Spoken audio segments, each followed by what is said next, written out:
Hey there. My name's Savannah, and today I would like to discuss a new business owner's decision to sell their retail items via e-commerce or brick and mortar. When you consider opening a business, there are a lot of things that come to mind, whether it be what items you'll be selling, how much you'll be selling them for, or even what your business name will be. One of the most important decisions, however, is whether the business will be a freestanding building or operated online. So what is e-commerce? E-commerce refers to the buying and selling of goods or services using the internet and the transfer of money and data to execute these transactions.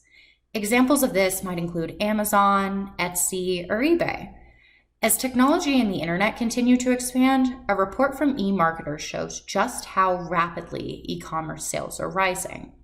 In 2014, for example, retail e-commerce sales globally were 1.34 trillion US dollars, whereas in 2019, retail sales had nearly doubled to 3.54 trillion US dollars. Entrepreneur.com surveyed consumers on the pros and cons of online shopping. Many consumers reported that the ability to shop 24/7, compare prices, and locate the best discounts motivated them to purchase online rather than in store. There are some downsides to this, though, such as the risk of security and credit card fraud, delayed receipt of ordered items, and that lack of personal touch.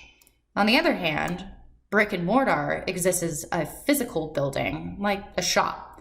And while it might sound from the previous slides that online sales are leveraging out brick and mortar establishments with their global reach, this is far from the truth.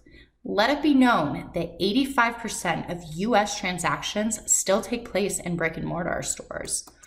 Although the rise in retail e-commerce sales continues to gain momentum, one must take into account the total of online and offline retail sales annually. Consider that the total of retail sales reported worldwide in 2019 was roughly $25 trillion. $21.5 trillion of that is attributed to brick and mortar sales, whereas e-commerce sales only accounts for $3.5 trillion, making e-commerce sales only a small part of the retail pie. A 2017 study conducted by Retail Dive found that an overwhelming majority of individuals are drawn to offline purchasing for the ability to touch, feel, and see products before purchasing. The added convenience of obtaining orders immediately with purchase motivates many consumers to return to brick and mortar establishments. Although limited stock availability in peak season may be a deterrent, actually more customers would prefer the option to compare prices before shopping, which does act as something of a con.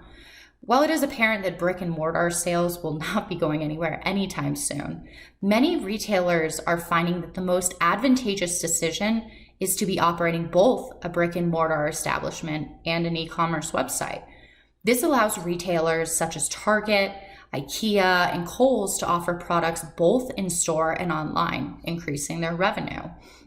Retail giants such as Walmart have profited immensely since pairing their brick and mortar business with e-commerce availability. In 2019, Walmart's online sales grew 40%, and it became the third largest e-commerce retailer in the country. Between early 2017 and 2019, Walmart saw 207% growth in its e-commerce buyer base. As a conclusion, I wanted to touch base on a few important things for new business owners to keep in mind while choosing their platform. While online seems to be the most cost-effective option, owners may run into website issues as well as a highly competitive market.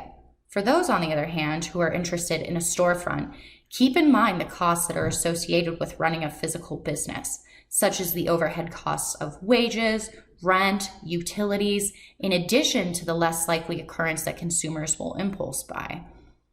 Thanks for watching.